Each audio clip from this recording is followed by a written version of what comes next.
Good morning everyone, how are you. I hope सभी ठीक होंगे, तंदुरुस्त होंगे, अच्छे होंगे, अपने घर पे सेफ होंगे।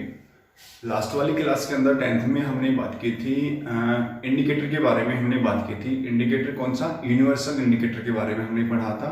और एक छोटा सा टॉपिक और पढ़ा था, strength of acid and base का मेजरमेंट हम कैसे करते हैं, मतलब कंसंट्रेशन का मेजरमेंट कैसे करते हैं, स्ट्रेंथ लाइक कंसंट्रेशन। ठीक है, तो आज जो मैं नया टॉपिक जो मैं पढ़ूंगा वो टॉपिक अपने पास में है यहाँ पर, वो है साल्ट। ठीक है, और साल्ट्स मतलब कुछ नंबर ऑफ साल्ट्स के बारे में हम क्या करेंगे, यहाँ पर बात करेंगे अपनी इस वीडियो के अंदर। ठीक है, समझाऊंगा आपको, एक एक चीजें समझाई जाएंगी। पहले साल्ट का बेसिक बताया जाएगा, उसके बाद में कुछ उसके एग्जाम्पल जो हैं वो कैसे प्रिपेयर होते हैं, क्या क्या उनके यूज हैं, क्या क्या उनकी प्रॉपर्टीज हैं, उनके बारे में भी हम क्या करेंगे, यहाँ पर बात करेंगे इस क्लास के अंदर। ठीक है, अब मैं बात करता हूँ साल्ट होते क्या है। तो साल्ट की कुछ पॉइंट है। साल्ट का पहली खास बात, साल्ट का जो नेचर होता है, साल्ट जो होते हैं वो आयनिक कंपाउंड होते हैं। कैसे कंपाउंड होते हैं वो साल्ट जो होते हैं, वो आयनिक कंपाउंड होते हैं। ठीक है, कैसे कंपाउंड होते हैं, आयनिक कंपाउंड होते हैं। आयनिक कंपाउंड मतलब एक पॉजिटिव है, दूसरा कैसा है, नेगेटिव। तो एक तरीके से आप ये एक टाइप से न्यूट्रल साल्ट भी आप इनको बोल सकते हो, चार्ज के आधार पर इनको न्यूट्रल साल्ट। ठीक है, पर फिर क्या कहता है कि सर ये जो आयनिक कंपाउंड ऑफ साल्ट जो होता है, इनका फॉर्मेशन कैसे होता है। बस जब एक एसिड की रिएक्शन बेस के साथ करवाई जाती है तो उस दौरान क्या बनता है, वो सर साल्ट विद वाटर बनता है। तो ये साल्ट का क्या हो गया, प्रोडक्शन हो गया। कब, एसिड की रिएक्शन किसके साथ करवाई, बेस के साथ करवाई तब। तो यहाँ पर तो ये कहता है कि सर साल्ट का जो फॉर्मेशन होता है ना, वो किस प्रोसेस के थ्रू होता है। वो सर साल्ट का जो फॉर्मेशन होता है, उस प्रोसेस का नाम है न्यूट्रलाइजेशन रिएक्शन। क्या नाम है उसका, न्यूट्रलाइजेशन रिएक्शन के थ्रू क्या बनता है साल्ट का फॉर्मेशन होता है। मैंने क्या कहा, साल्ट का नेचर आयनिक होता है।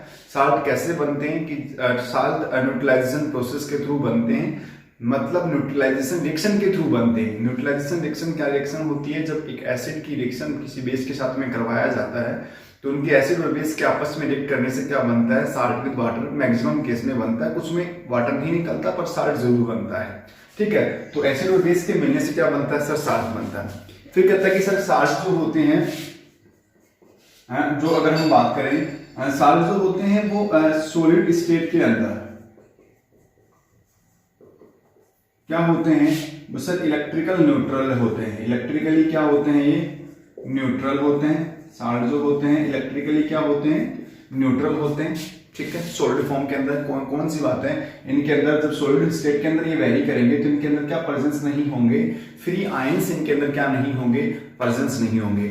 कब इलेक्ट्रिकल कनेक्टिविटी भी शो करते हैं, कब करेंगे, जब ये डिसोसिएट हो जाएंगे इन एक्वा सॉल्यूशन। उसकी भी मैं बात करूंगा आगे चल करके, आपको समझाऊंगा मैं।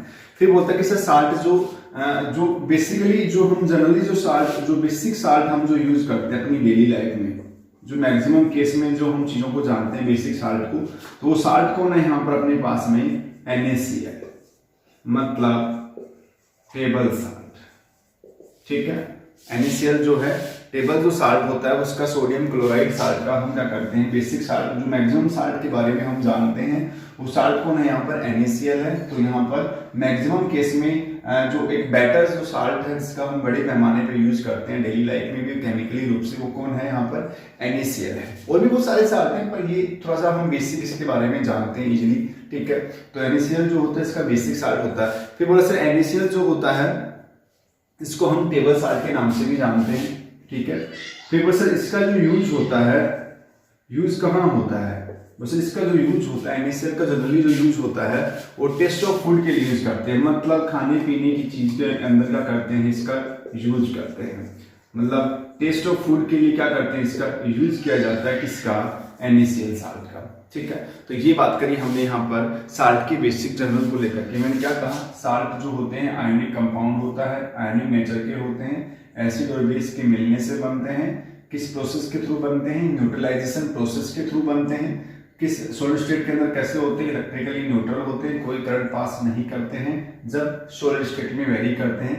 बेसिक जो जनरली जो साल्ट जो अपने पास में बेस्ट जो एग्जांपल इसका अपने पास में आया है वो कौन आया है, NaCl आया। और भी बहुत सारे उनको भी पढ़ाऊंगा मैं, जिसका यूज बड़े पैमाने पर हम किसके अंदर करते हैं, फूड के अंदर करते हैं। ठीक है, तो ये थी इसकी जनरल चीजें जो हमने पढ़ी है। अब इसके अलावा कुछ कैरेक्टरिस्टिक्स ऑफ साल्ट के बारे में और कर लेते हैं बात, एक एक करके चीजें सारी पढ़ाई जाएंगी। ठीक है, किसके बारे में बात कर लेते हैं, कैरेक्टरिस्टिक्स ऑफ साल्ट के बारे में भी हम बात कर लेते हैं। देखो चलते हैं कंटिन्यू आगे। अब मैं बात करता हूं क्या, कैरेक्टरिस्टिक्स ऑफ साल्ट। ठीक है, इसके बारे में बात करते हैं। नेक्स्ट पॉइंट अपने पास में है characteristics of salt. Characteristics of, ठीक है, साल्ट की क्या क्या कैरेक्टरिस्टिक्स हैं उसके बारे में हम बात कर लेते हैं यहां पर। ठीक है, क्या कह रहा है सर, साल्ट जो होते हैं, एक एक पॉइंट, मोस्टली जो साल्ट होते हैं वो कैसे होते हैं, मैं ये कॉमन बता रहा हूं मैक्सिमम सभी साल्ट के लिए। मोस्टली साल्ट जो होते हैं वो कैसे होते हैं, क्रिस्टलाइन सॉलिड होते हैं। ठीक है, मोस्टली साल्ट कैसे होते हैं, क्रिस्टलाइन सॉलिड होते हैं। ठीक है, कुछ जो साल्ट होते हैं वो ट्रांसपेरेंट भी होते हैं, और कुछ जो साल्ट जो होते हैं वो ओपेक नेचर के भी होते हैं। ठीक है, ओपेक नेचर के भी होते हैं, मतलब कुछ धुंधले बनने में भी वेरी करते हैं, कुछ ऐसे होते हैं जिसमें हम आर पार चीजें देख लेते हैं, कुछ साल्ट ऐसे होते हैं। ठीक है, फिर इसके अलावा क्या कह रहा है, वो जो साल्ट जो होते हैं ना वो क्या होते हैं, वो वाटर सोल्यूबल होते हैं। साल्ट जो होते हैं वो कैसे होते हैं, वाटर सोल्यूबल होते हैं। कॉमन सी बात है, साल्ट और वाटर दोनों का नेचर कैसा है, पोलर है, तो ये भी पोलर है, ये भी कैसा है, पोलर। तो पोलर पोलर क्या हो जाएंगे यहाँ पर, सोल्यूबल हो जाएंगे। ठीक है, तो ये बात किया हमने इसके अंदर, ये आयरन भी पोलर है, कि जरा भी पोलर, कोवलेंट पोलर की तरह काम करता है। ठीक है, इसके अलावा क्या कह रहा है कि सर यहाँ पर साल्ट जो होता है, ठीक है, वो इलेक्ट्रिकल इंसुलेटर होता है। साल्ट किस फॉर्म में, इलेक्ट्रिकल क्या, साल्ट क्या होते हैं, इलेक्ट्रिकल इंसुलेटर होते हैं इन सॉलिड स्टेट। किस स्टेट के अंदर, सॉलिड स्टेट के अंदर। पर इलेक्ट्रिकल कंडक्टर होते हैं, इलेक्ट्रिकल क्या होते हैं, कंडक्टर होते हैं इन मोल्टन फॉर्म के अंदर। मोल्टन फॉर्म के अंदर, मोल्टन फॉर्म मतलब कि electrical conductor in molten form मतलब जब इन साल्ट को आप किस में डिजोल्व कर दोगे, ये इन एक्वस सॉल्यूशन की बात कर रहा है। जब इनको पानी में डिजोल्व कर देंगे तो मोल्टन फॉर्म के अंदर क्या, ऐसा क्यों होता है, बस मोल्टन फॉर्म में इलेक्ट्रिकल कंडक्टर क्यों होते हैं, गुड कंडक्टर क्यों होते हैं, because due to the presence of free ion. ये इसलिए होता है क्योंकि यहाँ पर क्या प्रेजेंस होते हैं, फ्री आयन क्या होता है, इनके अंदर प्रेजेंस होता है। और ये इलेक्ट्रिकल सॉलिड स्टेट के अंदर इलेक्ट्रिकल इंसुलेटर क्यों होते हैं, क्योंकि यहाँ पर due to the absent of free ion, तो यहाँ फ्री आयन क्या होता है, एब्सेंट होता है। तो आई होप यहाँ पर आपको ये दोनों प्रॉपर्टियां समझ में आए होंगी, इलेक्ट्रिकल इंसुलेटर वाली भी, इलेक्ट्रिकल कंडक्टर वाली भी। समझे मेरी बात को, मोल्टन फॉर्म इलेक्ट्रिकल कंडक्टर और सॉलिड स्टेट के अंदर इलेक्ट्रिकल क्या होंगे, ये इंसुलेटर की तरह काम करेंगे। फिर बोला कि सर यहाँ पर इनका जो टेस्ट होता है, ठीक है, वो कैसा होता है, वो सर कुछ साल्ट जो होते हैं वो साल्टी होते हैं। ठीक है, कुछ साल्ट का जो टेस्ट होता है वो श्योर होता है, कुछ खट्टे होते हैं। ठीक है, कुछ जो साल्ट होते हैं वो मीठे भी होते हैं, स्वीट टेस्ट भी होता है। कुछ साल्ट जो होते हैं उसमें एक होता है ना बिटर टेस्ट, कुछ साल्ट में कड़वापन भी होता है। कुछ साल्ट ऐसे होते हैं जिनमें यमी टेस्ट होता है, जिसको हम बोलते हैं स्योरी, मतलब UMAME। ठीक है, इसका दूसरा नाम होता है स्योरी, शायद ऐसा SAVOURY, स्वेरी, मतलब यमी टाइप का। ठीक है, ये इनकी हमने किसकी बात करी है, टेस्ट को लेकर के बात करी है, ये साल्ट का टेस्ट है। ठीक है, नेक्स्ट जो होते हैं न्यूट्रल जो साल्ट होते हैं वो ओडरलेस होते हैं। न्यूट्रल मतलब जो न्यूट्रल साल्ट होता है उसमें कोई स्मेल नहीं आती, मतलब कैसे होते हैं वो, न्यूट्रल जो साल्ट होते हैं वो कैसे होते हैं, ओडरलेस होते हैं। समझ गए मेरी बात को। फिर क्या कह रहा है अपने पास में यहाँ पर, फिर अपने पास में कह रहा है कि साल्ट जो होते हैं वो कलर, कुछ साल्ट कैसे होते हैं, कलरलेस भी होते हैं, और कुछ कैसे होते हैं, कलर भी होते हैं। ठीक है, तो कलरलेस और कलर दोनों प्रॉपर्टी क्या होती है इनके अंदर प्रेजेंट। तो साल्ट के अंदर यहाँ कलरलेस नेचर भी वेरी करती है, और क्या होती है, कलर प्रॉपर्टी भी क्या होती है, साल्ट के अंदर क्या होती है सर, प्रेजेंस होती है। तो मैंने क्या करा कि मैंने कैरेक्टरिस्टिक्स की बात की, किस किस के साल्ट के कैरेक्टरिस्टिक्स के बारे में मैंने बात करी है। क्या क्या कैरेक्टरिस्टिक्स हमने बात करी है यहाँ पर। मैंने कहा कि सर साल्ट जो होते हैं वो मोस्टली जो साल्ट होते हैं वो क्रिस्टलाइन सॉलिड होते हैं। कैसे होते हैं, क्रिस्टलाइन सॉलिड होते हैं। फिर मैंने क्या कहा यहाँ पर कि ट्रांसपेरेंट होते हैं, ओपेक नेचर के भी होते हैं। कौन, जो साल्ट होते हैं अपने पास में, मतलब किसी में धुंधलापन दिखता है, किसी में ट्रांसपेरेंट प्रॉपर्टी भी होती है। साल्ट जो होते हैं वो वाटर सोल्यूबल होते हैं। ठीक है, क्या होते हैं, वाटर सोल्यूबल वाली प्रॉपर्टी भी वेरी करते हैं। फिर बोला कि क्यों करते हैं, क्योंकि कॉमन सी बात है कि जो साल्ट अपने पास में प्रेजेंट होता है उस साल्ट के अंदर आयनिक पोलर नेचर होता है, वाटर खुद कैसा है, पोलर नेचर वाला है। इसलिए यहाँ पर कॉमन सी बात है कि दोनों के नेचर पोलर होने की वजह से आपने कॉन्सेप्ट पढ़ा है सोल्युबिलिटी को लेकर के, लाइक डिजोल लाइक वाला, तो वो कॉन्सेप्ट वहां पर वेरी कर जाता है। फिर साल्ट इलेक्ट्रिकल इंसुलेटर भी होते हैं, कंडक्टर भी होते हैं। वो क्यों होते हैं मैंने आपको बताया यहाँ पर दोनों के अंदर, कि यहाँ पर ये सॉलिड फॉर्म में वेरी कर रहा है इसलिए ऐसा है, यहाँ पर ये मॉडर्न फॉर्म में वेरी कर रहा है इसलिए ऐसा है। फिर मैंने कहा कि इनका टेस्ट जो होता है वो साल्टी भी होता है, सोर भी होता है, स्वीट भी होता है, बिटर भी होता है, और यमी भी होते हैं। ठीक है, फिर कह रहा है कि सर न्यूट्रल जो साल्ट होते हैं वो ओडरलेस होते हैं, मतलब उनके अंदर कोई पर्टिकुलर स्मेल वेरी नहीं करती। फिर बोला कुछ जो साल्ट होते हैं वो कलरलेस भी होते हैं और कलर भी होते हैं। ठीक है, कलर भी होते हैं और कुछ कलरलेस होते हैं। तो ये थी कैरेक्टरिस्टिक्स ऑफ साल्ट के लेकर के हमने बात करी है। अब मैं बात करता हूँ कुछ पर्टिकुलर मेटल की फैमिली ऑफ साल्ट के लिए मैं क्लासीफाई करूँगा, मतलब क्लासिफिकेशन की बात करूँगा। साल्ट का एक नेचर के आधार पर क्लासीफाई करूँगा, जिसमें हम न्यूट्रल साल्ट पढ़ेंगे, एसिडिक साल्ट पढ़ेंगे और बेसिक साल्ट पढ़ेंगे। समझे मेरी बात को, तीनों साल्ट पढ़ेंगे। एक है family of salt. Family of salt मतलब कुछ पर्टिकुलर मेटल दे रखे हैं, उन मेटल फैमिली के आधार पर हमने क्लासीफाई करना है। तो थोड़ा सा मैं पहले वो फैमिली वाला बता देता हूँ, ज़्यादा कुछ है नहीं उसके अंदर, फिर हम आएंगे नेचर के अकॉर्डिंग। ठीक है, तो ये आई होप चीज़ें यहाँ पर क्लियर हो गई होंगी। अब मैं बात करता हूँ नेक्स्ट की। देखो अब अपने पास में है फैमिली ऑफ साल्ट, तो कुछ उसमें एग्जाम्पल ही मैं लिखता हूँ, ज़्यादा कुछ उसमें है नहीं। ठीक है, और साथ टेंथ में है भी नहीं है। ठीक है, क्या है, फैमिली ऑफ साल्ट्स। तो साल्ट की फैमिली को क्लासीफाई कर दिया 3 कैटेगरी में। ठीक है, पहली फैमिली अपने पास में कौन कौन सी है, पहली फैमिली है क्लोराइड फैमिली।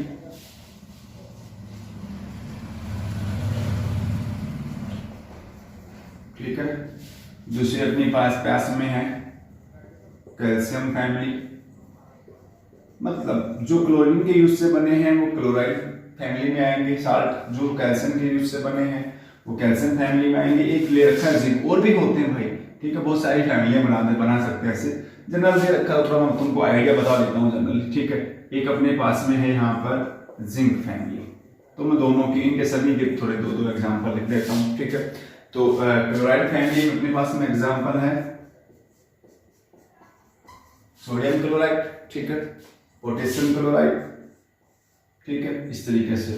कैल्शियम फैमिली में एग्जाम्पल की अगर मैं बात करूं तो कैल्शियम का क्लोराइड, ये इसमें भी आ सकता है, ऐसी बात नहीं इसमें नहीं आएगा।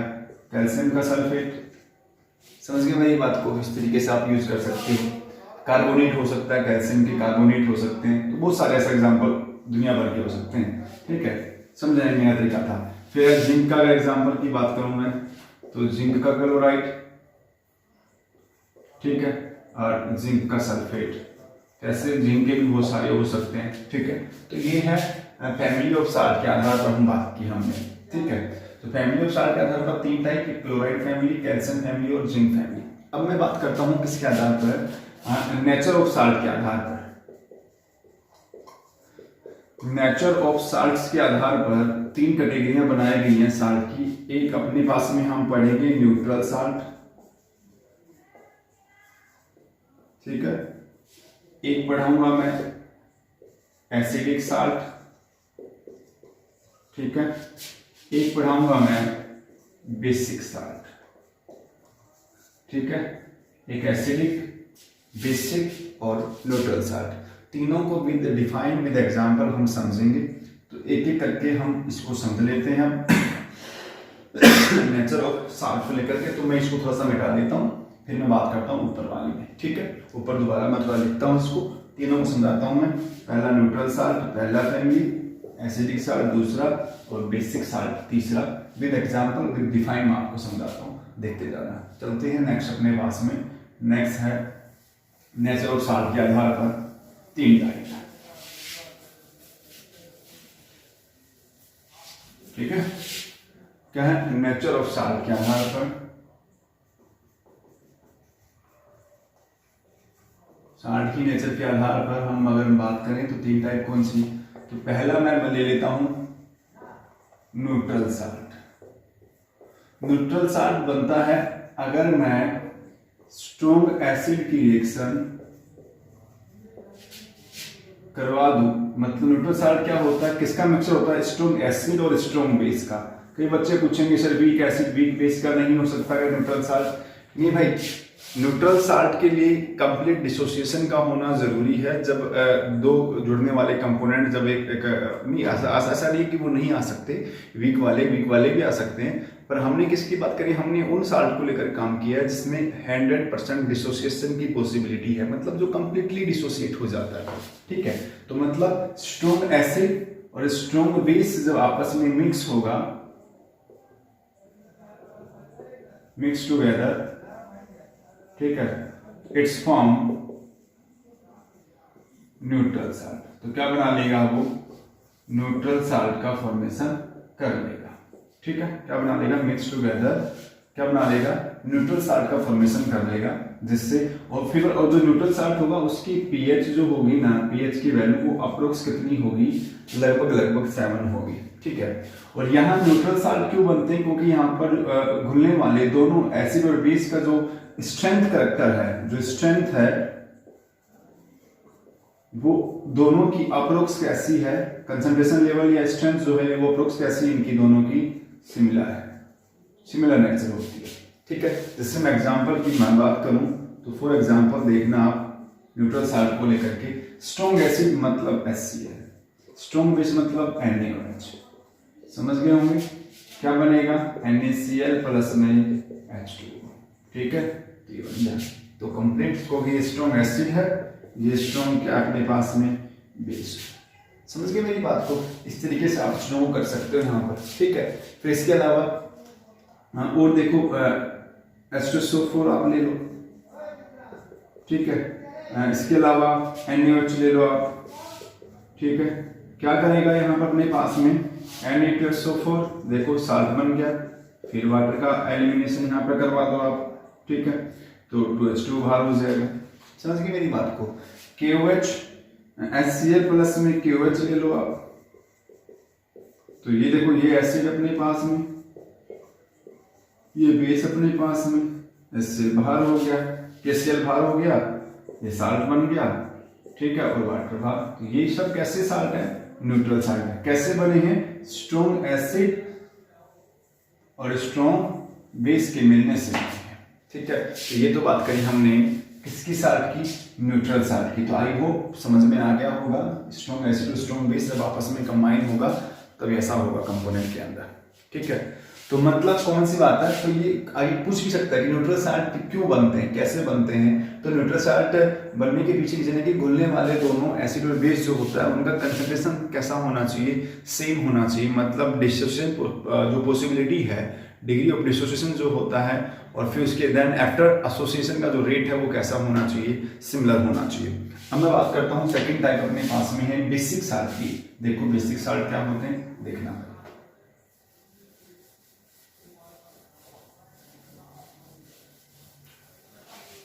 सेकेंड टाइप अपने पास में यहां पर है बेसिक साल्ट, ठीक है। सेकेंड टाइप क्या अपने पास में, बेसिक साल्ट, ठीक है। मतलब बेस वाले, बेसिक साल्ट मतलब कौन सी बात है कि सर ये भी एक मिक्सचर है किसका, स्ट्रॉन्ग बेस और वीक एसिड का, समझे। समझ गए। स्ट्रॉन्ग क्या है इसमें, बेस।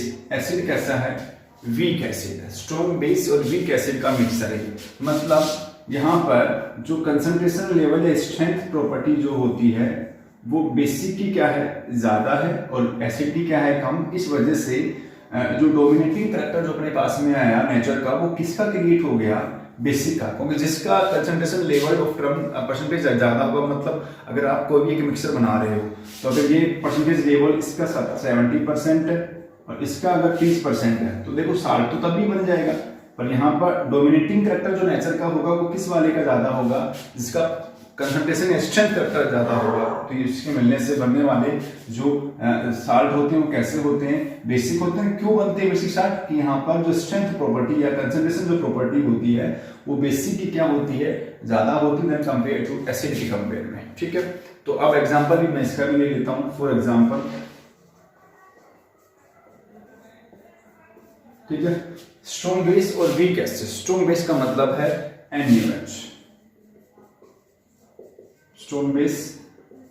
वीक एसिड का मतलब है वीक एसिड ना अपने पास में CH3COOH। ठीक है, ये वीक एसिड मिलाने दोनों को क्या बनेगा, CH3COONA। तो दो लेने की जरूरत नहीं पड़ेगी आपको। ये साल्ट प्लस में क्या बन गया, वाटर। ठीक है, ऐसे अपने पास में एक एग्जांपल मैं बोल लेता हूँ, NaOH प्लस में वीक एसिड H2CO3। ठीक है, ये स्ट्रॉन्ग बेस है, ये वीक एसिड है, मिलाएंगे साल्ट बन गया Na2CO3, ये वाटर फिर बाहर हो गया। तो ऐसे जो साल्ट होते हैं वो उनका नेचर कैसा होता है, बेसिक नेचर होता है, क्योंकि वहां पर डोमिनेटिंग प्रॉपर्टी जो स्ट्रॉन्गनेस या स्ट्रेंथ करैक्टर जो किसी अगर ज्यादा है तो किसका है, बेस वाले का ज्यादा है। तो आई होप यहाँ पर बेसिक साल्ट भी आपको समझ में आ गया होगा। अब मैं बात करता हूं एसिडिक साल्ट को लेकर के। थर्ड एग्जांपल अपने पास में है बेसिक साल्ट के अलावा, किसका है, थर्ड है एसिडिक साल्ट। क्या होते हैं और कैसे बनते हैं उसके बारे में भी मैं बात करता हूं। तो देखना, एसिडिक साल्ट को लेकर के हम बात करते हैं थर्ड टाइप्स। तो बेसिक वाला आई होप क्लियर हो गया होगा आपको। ठीक है, एग्जांपल भी मैंने रख दिए हैं इनके। तो अब अपने पास में है acidic salt. Sir acidic salt क्या होते हैं उसकी भी मैं बात करता हूं, देखना। ठीक है, किसकी बात करते हैं, थर्ड टाइप अपने पास में है एसिडिक साल्ट। अब देखो एसिडिक साल्ट भी क्या है, एक टाइप का मिक्सचर है। क्या है, एक टाइप का एसिडिक साल्ट भी क्या है, मिक्सचर है। किसका मिक्सचर है बता देता हूं आपको। ये है स्ट्रॉन्ग तो एसिड, और वीक क्या होगा, यहां पर उल्टा हो गया बेस। स्ट्रॉन्ग एसिड और वीक बेस का क्या होता है, ये मिक्सचर होता है। ठीक है, इन दोनों के मिक्स होने से क्या बनता है, एसिडिक साल्ट। वही सेम करैक्टर यहां पर जो अब स्ट्रेंथ करैक्टर जो है या कंसंट्रेशन करैक्टर वो एसिड का ज्यादा है देन कंपेयर टू किसके, बेस के। समझिए मेरी बात को, मतलब स्ट्रेंथ प्रॉपर्टी जो होती है वो एसिडिक की ज्यादा है then compare to basic medium के कंपेयर में। ठीक है, अब सर इसके भी एग्जांपल आप समझा दो, एग्जांपल से थोड़ी सी चीजें और अच्छे से क्लियर हो जाएंगी। तो एग्जांपल मैं बता देता हूं इसका कि एसिडिक साल्ट का एग्जांपल क्या है। ठीक है, तो देखो मैंने क्या लिया है, स्ट्रॉन्ग क्या लिया, एसिड लिया ना। स्ट्रॉन्ग एसिड का मतलब आप H2SO4 ले सकते हो, इसका मतलब आप HCl ले सकते हो, इसका मतलब आप HNO3 ले सकते हो। ये सारे क्या है अपने पास में, ये सारे के सारे हैं स्ट्रॉन्ग एसिड। अब इनकी रिएक्शन करवानी है वीक बेस के साथ में। तो वीक बेस का मतलब आप अपने पास में यहाँ पर क्या ले सकते हो, NH4OH ले सकते हो। ठीक है, NH4OH ले सकते हो आप। ठीक है, तो आप देखो इनके अंदर अगर मैं बात करूँ वीक बेस को लेकर के, कैल्शियम का हाइड्रोक्साइड ले सकते हो आप। ठीक है, फिर वही चीजें अमोनियम का हाइड्रोक्साइड, वीक बेस अगर हम बात करें तो। ठीक है, वीक बेस वाली प्रॉपर्टी तीनों कर लेते हैं रिएक्शन। तो क्या बनेगा अपने पास में, ये बना हमारे पास में, यहाँ दो मॉलिक्यूल ले लो, ये तो बनेगा अमोनियम सल्फेट प्लस में 2H2O बन गया साल्ट। ये बनेगा कैल्शियम का क्लोराइड प्लस में 2H2 बन गया, कैल्शियम का क्लोराइड, यहाँ अमोनियम का सल्फेट, और तीसरा क्या अपने पास में अमोनियम नाइट्रेट प्लस में वाटर बाहर। ठीक है, तो ये सारे के सारे जो अपने पास में जो साल्ट होंगे, ये सारे के सारे जो साल्ट होंगे ये कैसे साल्ट होंगे, एसिडिक साल्ट होंगी। और एसिडिक साल्ट क्यों बनेगा, क्योंकि यहाँ पर वही एसिडिक करैक्टर, तो एसिड का जो स्ट्रेंथ करैक्टर था वो बेस के कंपेयर में क्या था, यहाँ पर ज्यादा था, percentage of acidic character greater than होता है देन कंपेयर टू बेसिक। इस वजह से यहाँ की एसिडिक जो नेचर है वो क्या होगी, डोमिनेंट हो जाएगी किसके ऊपर, बेसिक पे। मतलब कौन सी बात है, जिसका परसेंटेज ऑफ रेशो ज्यादा होगा तो करैक्टर का, स्ट्रेंथ करैक्टर का, तो उसका नेचर भी उसी पे डोमिनेट करेगा, कौन सी बात है ना। ठीक है ना। तो एक क्लास के अंदर अगर लड़कियां, अगर मान लो 40 क्लास के बच्चों का अगर क्लासरूम है तो उसमें 30 अगर लड़कियां 10 अगर बॉयज है, तो वहां पर डोमिनेटिंग करैक्टर लड़कियों का ज्यादा हो जाएगा देन कंपेयर टू बॉयज। ठीक है, मतलब जो चीजें वहां पर कुछ भी अगर काम अगर होने वाला होगा तो वहाँ इक्वलिटी नहीं रखी जाएगी, वहां पर उन बच्चों से, लड़कियों से पूछा ज्यादा जाएगा, बॉयज से कम पूछा जाएगा, क्योंकि करैक्टर जो है वो डोमिनेटिंग किसके ऊपर हो गया, गर्ल्स पे ज्यादा डोमिनेटिंग करैक्टर हो गया। तो आई होप चीजें यहाँ तक आपको क्लियर हो गई होंगी। और सिंपल सी बात है, मैंने देखो एसिडिक अगर जो साल्ट होते हैं उनका जो पीएच वैल्यू जो होता है वो लेस देन कितना आने वाला है, 7 होगा। और मैंने बेसिक वाला भी करवाया, बेसिक साल्ट का जो पीएच वैल्यू है वो ग्रेटर देन कितना होगा, 7 होगा। मतलब वहां पर बेसिक साल्ट का पीएच वैल्यू 7 से ज्यादा होता है, एसिडिक वाले का पीएच वैल्यू लेस देन 7 होता है। और जो न्यूट्रल होता है उनकी पीएच की वैल्यू अप्रोक्स कैसी होती है, सिमिलर होती है, किसके, 7 की। ठीक है, तो ये बात करी हमने नेचर ऑफ साल्ट को लेकर के। यहां तक किसी बच्चे को भी अगर समझ में नहीं आया तो मैंने पूछना है आपसे, डाउट क्लियर करने, जैसे आप पूछते आए हो, ठीक है ना, तो वैसे आपको चीजें क्या करनी है, क्लियर करनी है। तो चीजों को समझिएगा, देखिएगा, जहां भी बच्चे को क्या लगता है, डाउट लगता है, ठीक है, तो वो मेरे से पूछेगा यहाँ पर। ठीक है, तो ये बात हो गई अपने पास में साल्ट के लेकर के। और एक कुछ बच्चे ना स्ट्रेंथ को लेकर के पूछ रहे थे, सर वो ग्राफ वाला लॉजिक क्या है। अरे कौन सी बात थी, देखिए मैंने ग्राफ बनाया, तो आप चीजों को देखो यहाँ पर। ठीक है, ये पीएच का लेवल मैंने 7 रख दिया, फिर मैंने ये ग्राफ ऐसा बना दिया था। तो यहाँ चीजें क्या कहना चाह रही है कि यहाँ अगर pH 0, देखो यहाँ पर pH 0 का मतलब यहाँ पर इधर से इधर आने पर H पॉजिटिव का कंसंट्रेशन करैक्टर क्या होना चाहिए, बढ़ना चाहिए। H पॉजिटिव कंसंट्रेशन बढ़ेगी, समझे मेरी बात को। अगर H पॉजिटिव का कंसंट्रेशन इधर से इधर आने पर बढ़ेगा तो pH की वैल्यू क्या हो जाएगी, घटेगी। और pH जितना घटेगा तो एसिडिक करैक्टर में उतना ही क्या होगा, ज्यादा। इसका मतलब क्या हो गया कि इधर से इधर जाने पर H पॉजिटिव जो आयन है उसका कंसंट्रेशन क्या हो रहा है, डिक्रीज हो रहा है। इधर से इधर डिक्रीज हो रहा है और इधर से इधर आने पर क्या हो रहा है, इंक्रीज। तो इधर से इधर डिक्रीज होगा तो पीएच बढ़ जाएगा, इंक्रीज होगा तो पीएच की वैल्यू क्या होगी, घटेगी। तो कौन सी बात है, ठीक है, एसिडिक करैक्टर भी बढ़ेगा। अब इसे घटने बढ़ने का लॉजिक तो मैं तुमको पीएच जो एक टॉपिक आता है अपने पास में, पीएच का मैंने याद हो तो बताया भी था फॉर्मूला। पीएच का फॉर्मूला नेगेटिव वैल्यू के इक्वल होता है। तो कंसंट्रेशन जब बढ़ रही होती है ना तो पीएच की वैल्यू कौन सी बात है, घट रही होती है। समझे मेरी बात को। और ऐसे पीओच डायरेक्टली निकलता है, पीओच इसी के यूज से निकलता है। तो पीओच को निकालने के लिए एक अलग फॉर्मूला लगता है जिसको हम क्या बोलते हैं, पीएच प्लस में पीओच इज इक्वल टू 14। तो वो निकालने का तरीका थोड़ा अलग होता है, उसको अलग तरीके से निकालते हैं। ठीक है, और यही चीज यहाँ पर अगर हम बात करेंगे तो यहाँ पर कौन सी बात, इधर से इधर जाने पर OH का कंसंट्रेशन क्या हो रहा था, इंक्रीज अगर होगा तो यहाँ पर कौन सी बात है, बेसिक करैक्टर जो है वो क्या हो जाएगा, इंक्रीज हो जाएगा। तो चीजों को थोड़ा समझिएगा, ध्यान से समझिएगा। तो आई होप चीजें यहाँ पर क्लियर हो गई होंगी। इधर H का कंसंट्रेशन बढ़ेगा तो पीएच की वैल्यू घटेगी, पीएच घटने का मतलब है एसिडिटी का बढ़ना। और यहाँ से इधर ग्राफ देखो, आपको बढ़ता हुआ ग्राफ दिखाई दे रहा है, मतलब concentration of H positive ion इधर से इधर जाने पर डिक्रीज हो रहा है। तो डिक्रीज अगर होगा तो पीएच का वैल्यू क्या हो जाएगा, इंक्रीज हो जाएगा। और पीएच इंक्रीज का मतलब कौन सी बात है यहाँ पर कि जो एसिडिक करैक्टर है वो क्या हो रहा है, डिक्रीज हो जाएगा। तो यहाँ तक चीजें आपको क्लियर हो गई होंगी। नेक्स्ट हम क्लास में जो बात करेंगे वो बात करेंगे साल्ट को लेकर के। तो अब साल्ट हमने बेसिक पढ़ा साल्ट का, साल्ट की अब हम एग्जाम्पल विद टाइप्स के बारे में क्या करेंगे, हम बात करेंगे। ठीक है, कौन कौन से साल्ट अपने पास में मेन साल्ट पढ़ेंगे, 4-5 जो अपने सिलेबस के अंदर एनसीईआरटी के अंदर उन साल्ट के बारे में बात करेंगे, उनकी प्रिपरेशन के बारे में बात करेंगे, उनकी यूज के बारे में बात करेंगे और क्या क्या उनकी प्रॉपर्टीज है उनके बारे में भी हम क्या करेंगे, बात करेंगे। तो आई होप चीज़ें आपको क्लियर हो गई होंगी। फिर भी किसी बच्चे को लगता है कि सर डाउट अगर है, क्लियर नहीं है, तो चीज़ों को समझिएगा, ध्यान से पढ़िएगा, नोटबुक बनाइएगा। कुछ बच्चों ने नोटबुक चेक नहीं करवाई है, वो करवाइएगा, जो कॉन्टेक्ट में भी नहीं है मेरे। ठीक है, तो इसलिए प्रॉपर काम करिए। कोई डाउट है तो मेरे से पूछ सकते हैं, किसी भी वक्त किसी भी टाइम फ़ोन करके पूछ लो, व्हाट्सएप पे कर दो। ठीक है, और प्लीज़ चैनल को लाइक शेयर एंड सब्सक्राइब भी कर दो, जिन बच्चों ने नहीं किया सब्सक्राइब मेरे चैनल को, तो आपसे विनती है करना। केमिस्ट्री विद रिवीजन, ठीक है, तो आपके साथ में चलेगा। तो थैंक यू, मिलते हैं नेक्स्ट वीडियो में नेक्स्ट टॉपिक के साथ में नेक्स्ट क्लास में। Thank you, take care, bye bye, thank you.